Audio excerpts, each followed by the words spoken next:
resurrección. Déjeme contarle que en algunas iglesias hacen un culto de resurrección.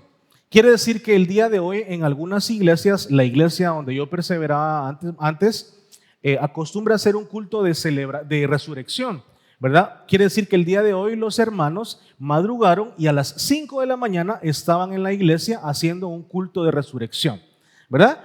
Gracias a Dios aquí no se hace un culto de resurrección porque usted tenía que madrugar mucho, ¿verdad? Pero ya hacemos uno a las 5 y usted está hoy acá. ¿Puede darse un fuerte aplauso, por favor?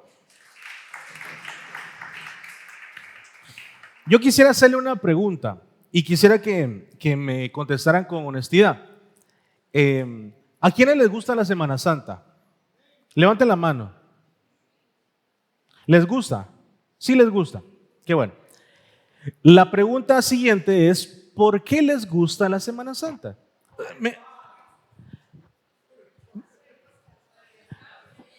A mí me gusta la honestidad, ¿verdad? Por el descanso. La mayoría concordamos que por el descanso, ¿verdad? ¿Alguien más me puede ayudar? ¿Por qué más les gusta la Semana Santa?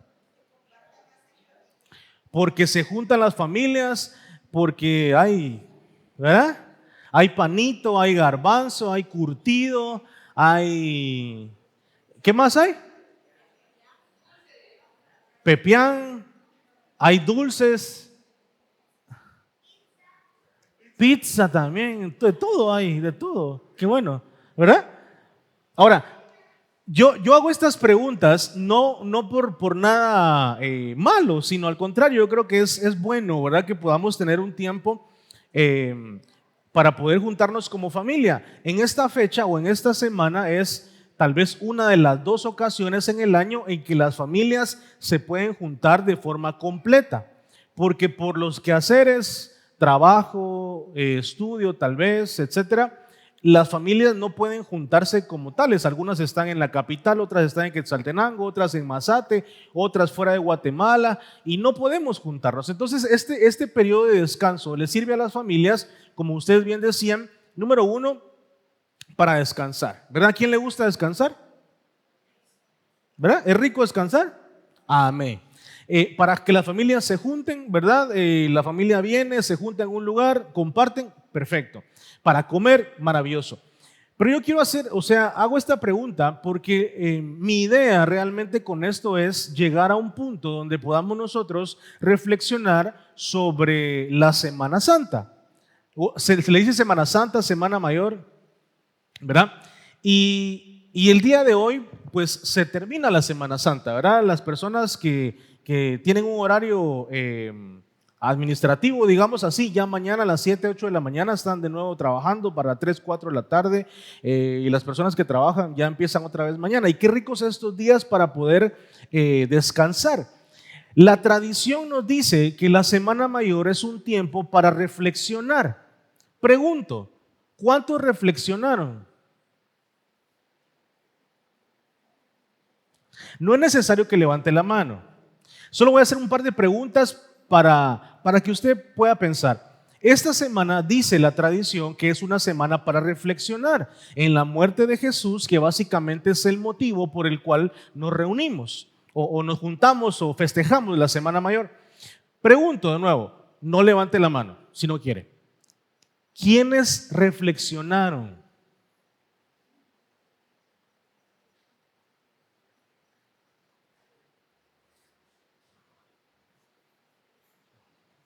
¿Quiénes se tomaron un tiempo en su casa para juntar a su familia y decir, miren mucha, o miren, vengan ustedes, esta semana es por esto y esto y esto?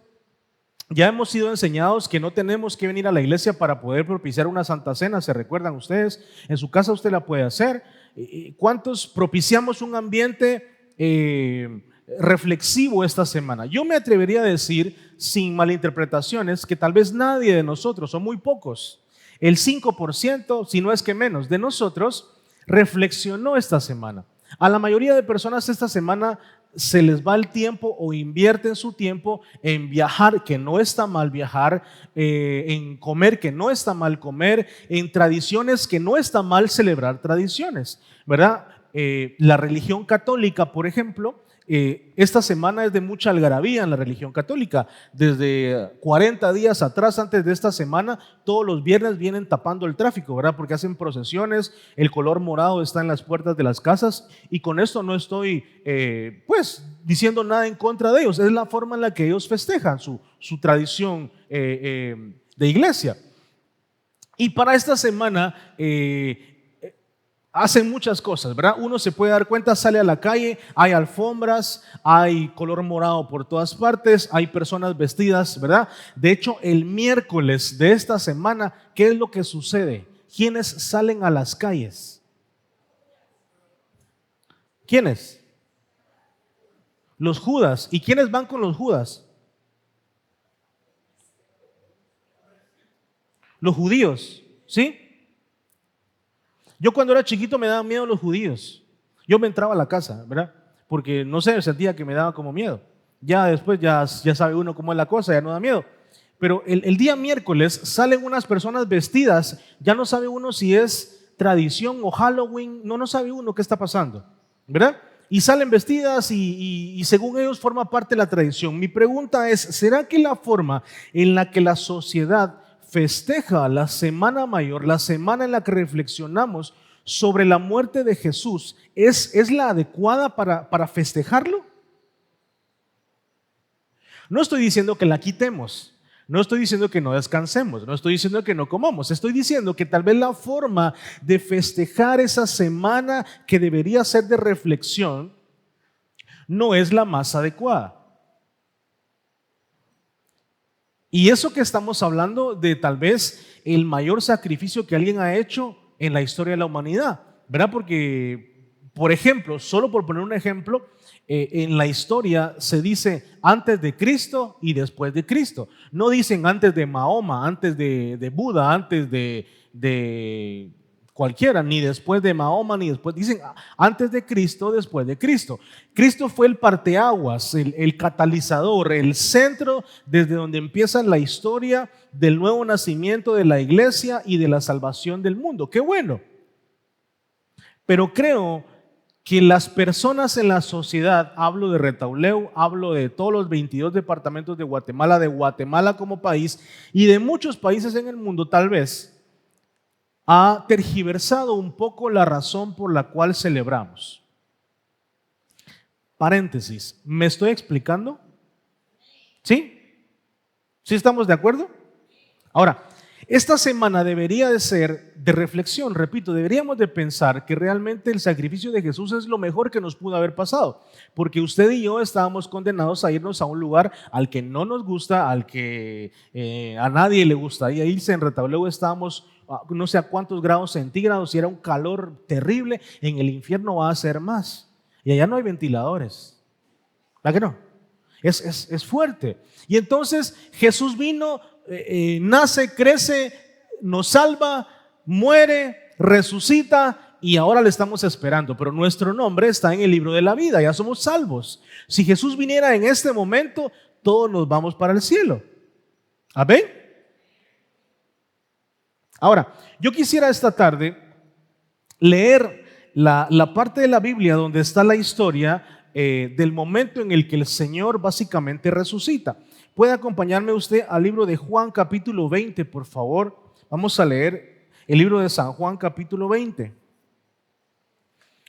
En las pantallas va a aparecer en una versión tradicional. Yo lo voy a leer en una versión lenguaje actual, ¿verdad? Es bastante similar.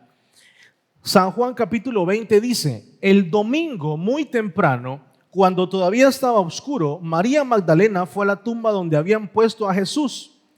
Al acercarse se dio cuenta de que habían movido la piedra que tapaba la entrada de la tumba. Entonces fue corriendo a donde estaba Simón Pedro y el discípulo favorito de Jesús y les dijo: se han llevado de la tumba al Señor, y no sabemos dónde lo habrán puesto. Versículo 3. Pedro y el otro discípulo salieron corriendo hacia la tumba. El otro discípulo corrió más rápido que Pedro y llegó primero. Se inclinó para ver dentro de la tumba y vio las vendas, pero no entró. Versículo 6. Poco después llegó Simón Pedro y entró a la tumba. También él vio las vendas y vio además que la tela que había servido para envolver la cabeza de Jesús ya no estaba con las vendas, sino que la habían enrollado y puesto aparte.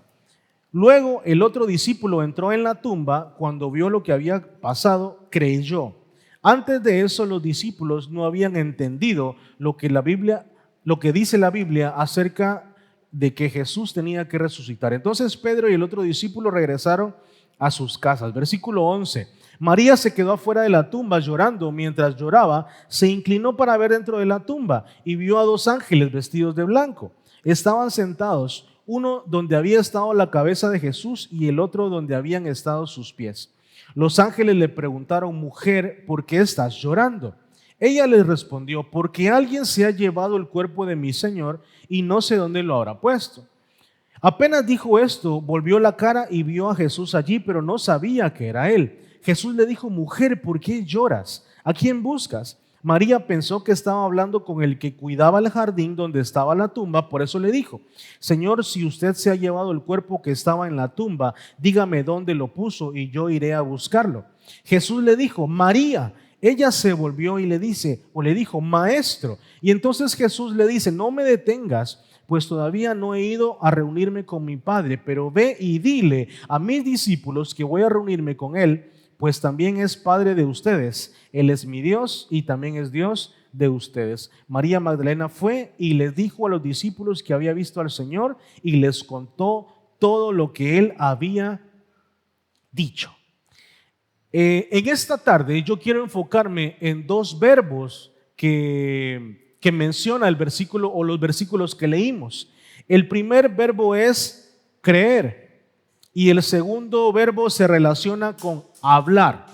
Antes de eso, yo quisiera hacer una pequeña remembranza, un pequeño recordatorio de lo que sucedió el día martes en la actividad de Pascua. ¿Quiénes vinieron a la actividad de Pascua del día martes aquí en la iglesia? Qué bueno. Los que no vinieron, vamos a tratar de contarles qué pasó. Vinieron un montón de gente de la iglesia en grupos pequeños y cada uno habló de un símbolo, de toda la escena de lo que significaba la crucifixión y la muerte de Jesús. Un grupo habló de la cruz, otro grupo habló de los clavos, otro grupo habló del pan, otro grupo habló, ¿verdad? Y otro grupo habló del sudario. Estaba el grupo de hermano Osvaldo y también el grupo donde estábamos nosotros hablaron del sudario. El sudario básicamente es el manto que le ponían a los muertos cuando estaban muertos, valga la redundancia. Entonces el muerto estaba acostado, haga de cuenta que yo soy un muerto y estoy acostado, y el sudario se lo colocaban en la cabeza. Algunos se los colocaban en el rostro a los muertos. Lo que pasaba con esto es que la tradición decía que era la forma de envolver a los muertos. Dicho esto, yo me puse a leer Juan 19 y resulta que después de que matan a Jesús, dice la Biblia que el cuerpo de Jesús es dejado allí y lo toma una persona que se llama José, que dice la Biblia era seguidor de Jesús. Y entonces José viene, toma el cuerpo y lo lleva, pide permiso para tomar el cuerpo de Jesús y lo lleva a una tumba nueva que había ahí, y ahí es donde lo deja, porque de no ser así, probablemente el cuerpo de Jesús hubiera quedado tirado ahí donde estaba, ¿verdad? En donde hicieron toda básicamente la muerte de Jesús. Entonces, ¿qué pasa con Jesús? Resulta que viene en la historia, María Magdalena viene a la tumba de Jesús y se da cuenta que la historia o la piedra que tapaba la tumba estaba corrida. O sea, básicamente alguien había entrado a la tumba o alguien había salido de la tumba. Era poco probable que alguien haya salido de la tumba porque estamos hablando de que un muerto estaba resucitando. Y eso era poco probable para ellos. Ella viene, se espanta y va a llamar a Simón Pedro, que era el discípulo, y la historia dice que también llamó al otro discípulo. La versión de ustedes dice al discípulo que Jesús amaba más, y esta versión dice el discípulo favorito de Jesús. ¿Se pueden imaginar quién podría ser de los discípulos ese del que hablaban ahí? Juan. ¿Por qué? Porque Juan era el que se recostaba en el pecho de Jesús, ¿verdad? Si hubiera existido Juan en la sociedad guatemalteca, hubieran dicho todos: ese es bien culebra, cómo está ahí con el jefe, ¿verdad? Se le pone al jefe ahí en el pecho, ¿verdad? Y entonces llaman a Simón y a Juan y salen corriendo. Y dice que el discípulo Juan corre más rápido que Pedro y llega primero a la tumba, pero no entra. Pedro, como usted sabe, que era más aventado, más colérico, más de vámonos, ¿verdad? Y entonces viene, llega y entra y se da cuenta que los lienzos de Jesús estaban tirados, pero el sudario estaba doblado en un lugar aparte, ¿verdad? Jesús, cuando resucitó, agarró su sudario, lo dobló y lo puso en un lugar aparte.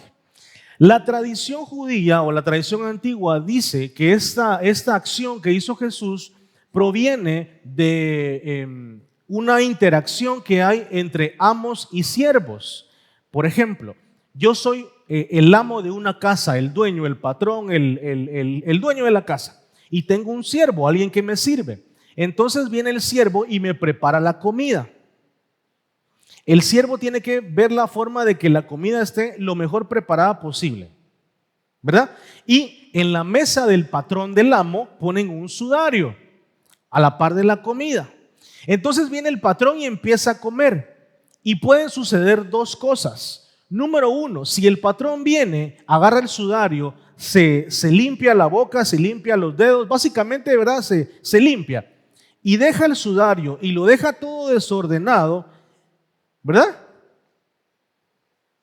Y se va. El siervo sabe que entonces él ya puede entrar a levantar la comida porque el jefe, el patrón, el amo ya terminó. ¿Me estoy explicando? Entonces, la otra forma es que el patrón, el amo, el jefe, el dueño de la casa viene y empieza a comer, pero de repente viene y agarra el sudario y lo dobla y lo deja en un lugar. Si el siervo se da cuenta que el sudario se queda doblado en un lugar, entonces el siervo ya sabe que no puede entrar a la mesa ahí donde está comiendo el patrón, el amo, el dueño de la casa, porque este sudario doblado es una señal de que el patrón, el amo, el dueño de la casa no ha terminado. Tuvo que salir, pero no ha terminado y va a regresar.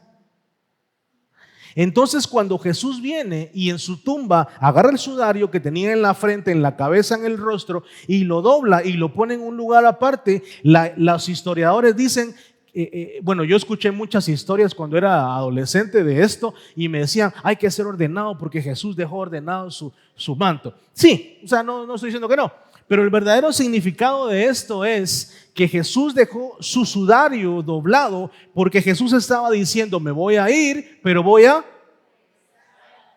Maranata. Así se le dice a la segunda venida del Señor, Maranata. Y entonces caemos de cuenta que la acción de Jesús de resucitar un día como hoy, la tradición dice que fue un día como hoy, la acción de resucitar lo primero que trae son cosas sobrenaturales. En la Biblia hay muchos versículos que hablan de que cuando Jesús resucita va por las calles, por los caminos. Y no recuerdo la cita, les mentiría, pero hay una cita en la Biblia que dice que muchos de los que estaban muertos resucitaron. O sea, Jesús pasaba por los lugares y de repente alguien que estaba muerto por ahí resucitaba, salía de la tumba también.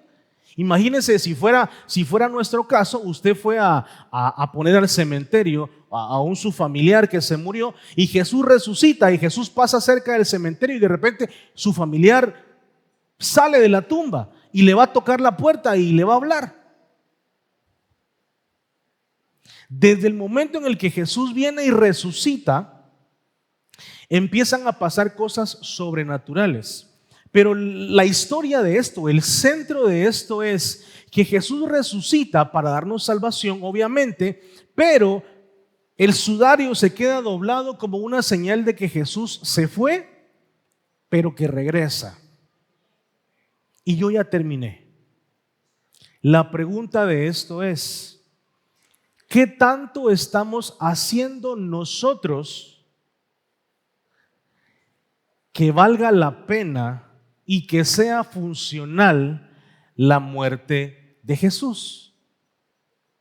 O sea, ¿qué tanto estamos demostrando con nuestras vidas que sí de verdad la muerte de Jesús fue un suceso que nos impactó y cambió nuestras vidas, porque así debería de ser, creo yo. Porque si nosotros, que somos cristianos, tomamos a la ligera este acto de Jesús de resucitar y de irse con el Padre nuevamente y de volver no sabemos cuándo, si eso lo tomamos a la ligera, somos como la gente que en Semana Santa viene y se une a las tradiciones, pero no reflexiona sobre lo que es realmente importante para esta semana. ¿Sí me estoy explicando? Si tú has creído en Jesús y sabes que Él resucitó y creíste en Él y estás esperando que Él venga, pero tu vida hoy no está demostrando a Jesús, no está diciéndole al vecino, al del trabajo, al del COCODE, al de la U, al del colegio, al de la empresa, a la familia, a la suegra, no le está diciendo que Jesús vive dentro de ti por tus acciones, no por tus palabras, por tus acciones, entonces no sé si realmente estamos esperando a Jesús. Los dos verbos de los que les hablé, número uno es creer. Vamos a regresar al versículo. Ahorita les digo qué versículo. Al versículo 8. ¿Podemos colocar el versículo 8, por favor? Versículo 8, Juan 28 dice, entonces entró también el otro discípulo, Juan, ¿verdad? El amado, que había venido primero al sepulcro y vio, ¿y qué? Mire, para ese momento en el que Jesús ya había sido crucificado, los discípulos tenían que ser la primera línea de Jesús. O sea, los primeros convencidos de todo lo que vino a hacer Jesús, tenían que ser los discípulos. Fueron los que estuvieron con Jesús 3 años, los que vieron a los sordos escuchar, los que vieron a los cojos saltar, los que vieron a los ciegos ver, los que vieron los milagros de Jesús, los que vieron cómo los peces y los panes se multiplicaban, cómo Jesús caminaba sobre el agua. Los que estuvieron de cerca viendo a Jesús haciendo los milagros, los discípulos, eran los primeros que tenían que estar seguros y convencidos de lo que Jesús había hecho. Pero este discípulo, Juan el amado, el que se recostaba a Jesús en el pecho, hasta ese momento creyó. O sea, es posible que antes, en el actuar con Jesús, en los 3 años, en el momento en el que él estaba con Jesús, tal vez tenía alguna duda. Pero dice el versículo 8, entonces entró también el otro discípulo, el que había venido primero al sepulcro, y vio y ahí creyó.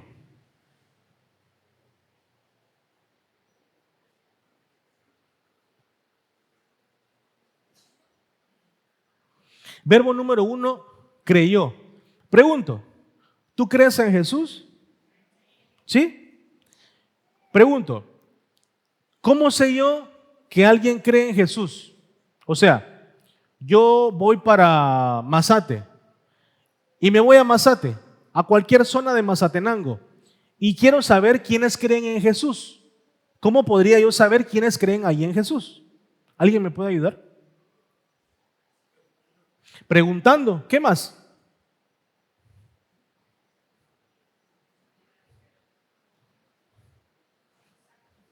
Por sus actos. Si yo estando en Mazate miro que alguien viene con una pistola y asalta a otro, ¿será que yo le voy a preguntar si cree en Jesús? ¿O no? Sus actos me están diciendo que tal vez no cree en Jesús, o tal vez sí cree, pero no profesa. Para él Jesús es bastante irrelevante. Como muchas cosas de las que pasaron esta semana. Disculpen que insista tanto en la semana, pero de verdad, hay muchas tradiciones, hay muchas cosas que sucedieron esta semana que ni al caso. O sea,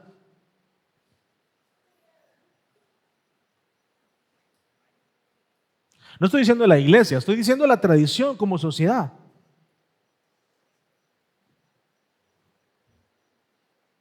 Porque una de las formas más efectivas de que yo le demuestre a alguien que creo en Jesús son mis actos, mis acciones. Y el discípulo amado creyó hasta en ese momento. Y el segundo verbo del que yo quiero platicar rápidamente es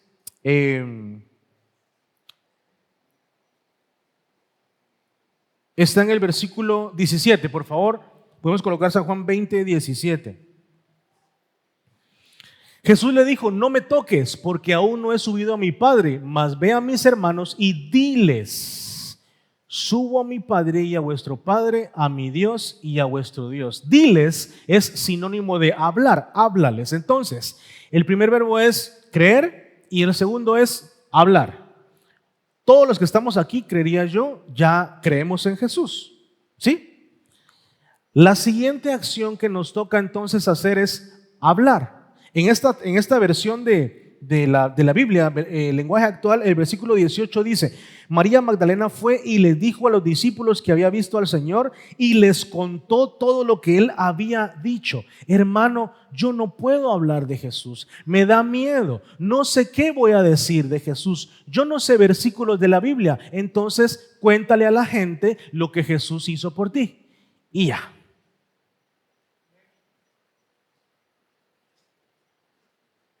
Ese problema, esa situación difícil, eso que te pasó, eso que estás pasando, eso bastante difícil, lo único que hace es capacitarnos a nosotros para poder venir y hablar con alguien más y darle palabra de aliento sobre lo que está pasando. Yo también lo pasé, yo sé que se siente eso. Fíjese que Dios vino y y tú empiezas a hablar de Jesús. Cuando Jesús venga por segunda vez, en su segunda venida, en Maranata, Él viene por una iglesia pura y sin mancha. Eso, ¿verdad? Lo hemos escuchado muchas veces, pero Él viene esperando que la iglesia esté funcionando como debería de funcionar. Que la iglesia esté haciendo lo que debería de hacer. Y yo quiero decir esto, y espero que no se me vaya a malinterpretar, pero de verdad, cantar, adorar, no es exactamente lo que Él necesita que estemos haciendo. No está mal, es necesario. Congregarse es necesario, cantar es necesario, orar es necesario, pero la función o lo funcional de esto es que nosotros que ya hemos creído, hablemos a los demás que no han creído y que tengan la oportunidad de ahora creer a un Jesús que murió y que resucitó y que ahora viene. Esa es la forma en la que funciona la iglesia. Una iglesia no funciona porque tan alto canta, o qué tantos buenos instrumentos tiene, o qué tan de marca es la ropa de los sugieres, o qué tan buenos son los maestros de niños. Una iglesia funciona cuando le habla a los que no saben del Señor, de lo que es Jesús. Y entonces este que no sabía de Jesús ahora ya sabe, y ahora su nombre está escrito en el libro de la vida. Y entonces agarro a otro que no sabe y le voy contando lo que Jesús hizo por mí, para que cuando venga Jesús nos vayamos todos allá con Él. ¿Sí me estoy explicando? Celebramos la resurrección del Señor, la celebramos. Es lo más maravilloso que pudo haber sucedido. Nadie hubiera dado la vida por nadie. Si alguien me dice, mira, da la vida por no sé quién, tal vez las mamás por los hijos. Ahí, pero después no. Mire, fíjese que es necesario que dé su vida por un diputado, menos.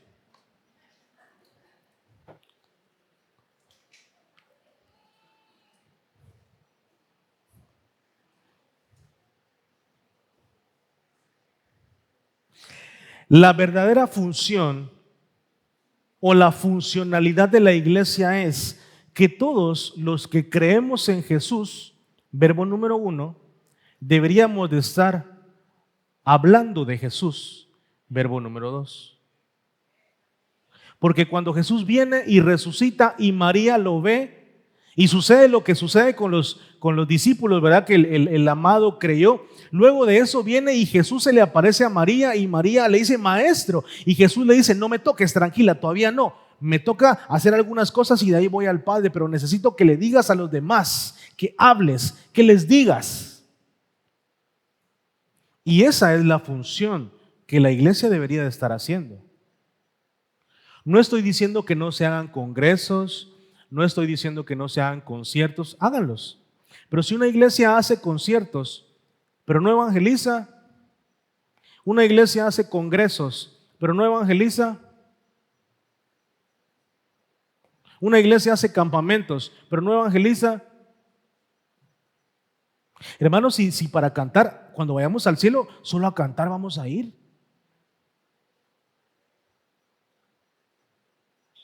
Pero allá ya no se puede salvar la gente, o sea, la gente se salva aquí.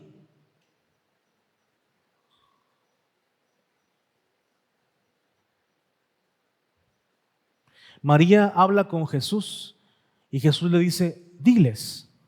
Y hoy el reto de esta prédica, que básicamente ya termina, es eso. El reto no es creer, porque yo sé que tú crees. El reto es hablar. Y dile a la gente lo que te pasó, y dile a la gente cómo Jesús obró, y dile a la gente cómo Jesús hizo, y dile a la gente lo que Jesús...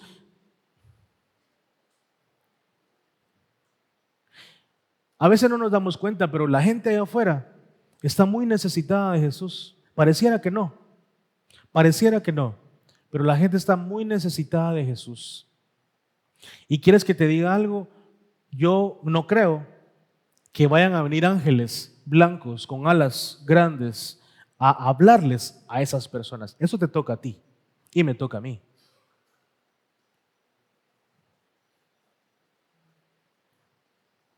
Hermano, pero ¿por qué usted está hablando de eso si hoy celebramos la resurrección de Jesús? Porque el mismo día que Jesús resucita se le aparece a María después de haberle dado un impacto al discípulo y el discípulo creyera, y se le aparece a María y le dice, tienes que hablarles a los demás. Porque aquí lo único que falta, digamos, tiempos más, tiempos menos, lo único que falta es que el Señor venga por segunda vez. Y tú te vas a salvar, qué bueno, qué rico. Pero ¿y el vecino? ¿Y la vecina? ¿Y tu familiar? ¿Y el profe? ¿Y el teacher? ¿Y el catedrático? ¿Y el del banco?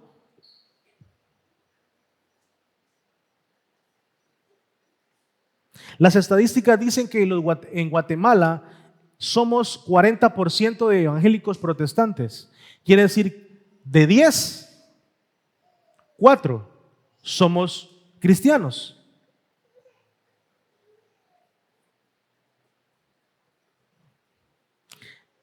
¿40%? ¿Le parece mucho o le parece poco? ¿Mucho o poco? Poco. En España no es ni el 1%. En España, en Europa. Quiere decir que si para el próximo fin de semana esos que conformamos el 40% en Guatemala le habláramos a otro, para el próximo fin de semana seríamos 80%. 8 de cada 10. Y en 15 días, Guatemala para Cristo. Pero no lo hacemos.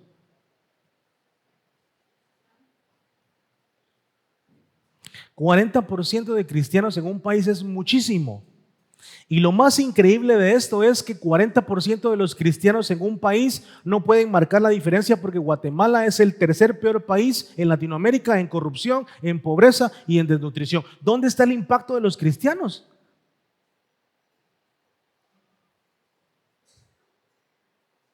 ¿Dónde está el reino de Dios establecido? Cantamos que venga tu reino. Sí, pero tú tienes que hacer que el reino de Dios se implante. ¿O cómo? Mágico.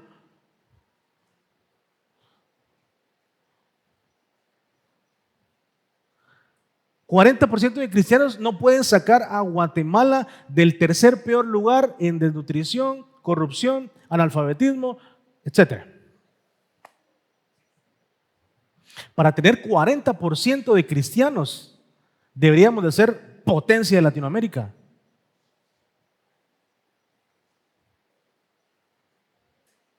Lo que pasa es que los que creemos hemos desvirtuado a Jesús, como pasa esta semana que pasó. nos enfocamos en otras cosas y no nos enfocamos en Jesús.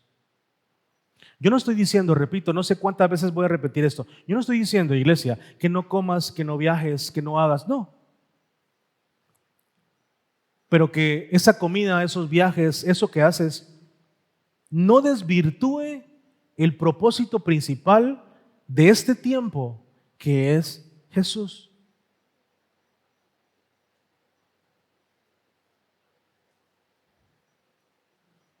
¿Estoy siendo claro?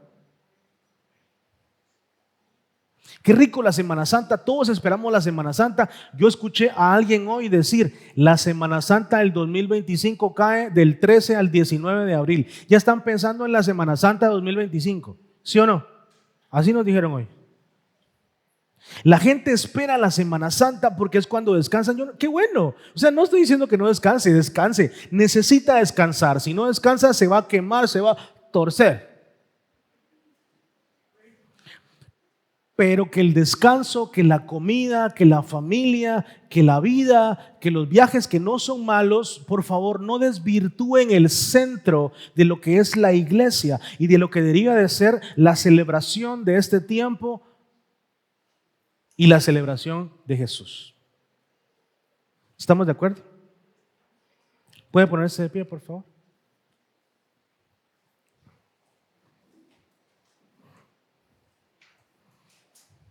Iglesia, si esta semana tú viajaste, qué bueno. Si tú comiste pan, garbanzo, curtido, qué bueno. Si vino familia y la recibiste en tu casa, qué bueno. Si cocinaste, qué bueno. Si saliste, si estuviste con tus amigos, qué bueno.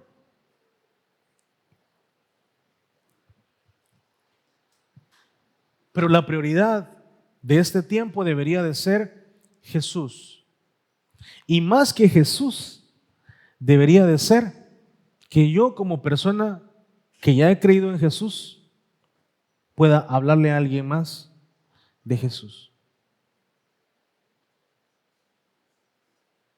Que yo como persona pueda realmente conducir mi vida como Jesús quisiera y hablarle a los demás de Jesús. Yo no estoy diciendo, iglesia, que no viajes, viaja, si puedes hacerlo, hazlo. No estoy diciendo que no comas, que no celebres, que no hagas cosas, hazlas. Pero que no perdamos el enfoque de este tiempo que es Jesús. Se pasó una semana, ya hoy es domingo de resurrección y mañana volvemos a trabajar. ¿Y cuántas cosas cambiaron? ¿Cuántas cosas cambiamos? ¿Cuántas cosas mejoramos? ¿Cuánto más conocimos a Jesús esta semana? Esas respuestas yo no las doy, esas son tus respuestas. Yo sé las mías, que tal vez no son tan alentadoras como tal vez son las tuyas. Pero la idea de esto es que hoy tomemos el espacio para reflexionar y decir y pensar que realmente necesitamos enfocarnos en Jesús. Come garbanzo, lo que quieras, sal, lo que quieras, pero enfócate en Jesús y en el sacrificio de Jesús. Él viene ya, no sabemos cuándo, nadie sabe cuándo. Hay gente que dice que en 2026, no, nadie sabe cuándo.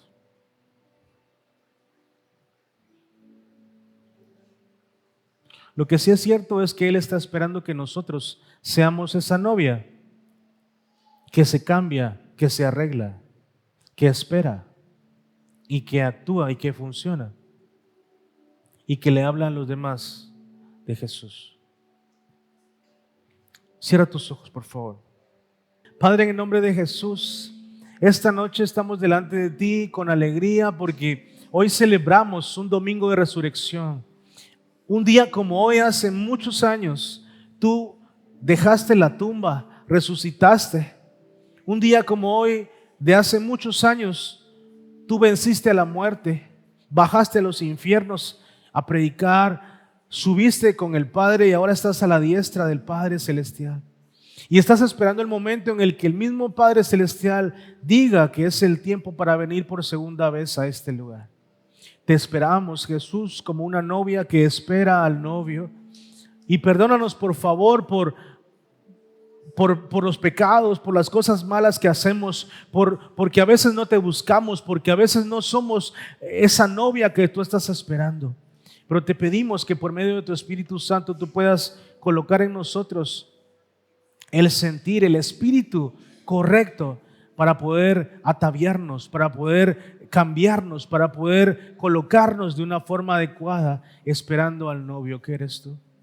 Estamos felices porque lo que nos tocaba, el castigo y todo lo malo que nos tocaba, tú lo llevaste. Y ahora nuestro nombre está escrito en el libro de la vida, somos salvos. Pero te pedimos que tú nos ayudes a poder compartir también de ti, de tu historia, de tu vida, de tu salvación, de tu sacrificio a las personas.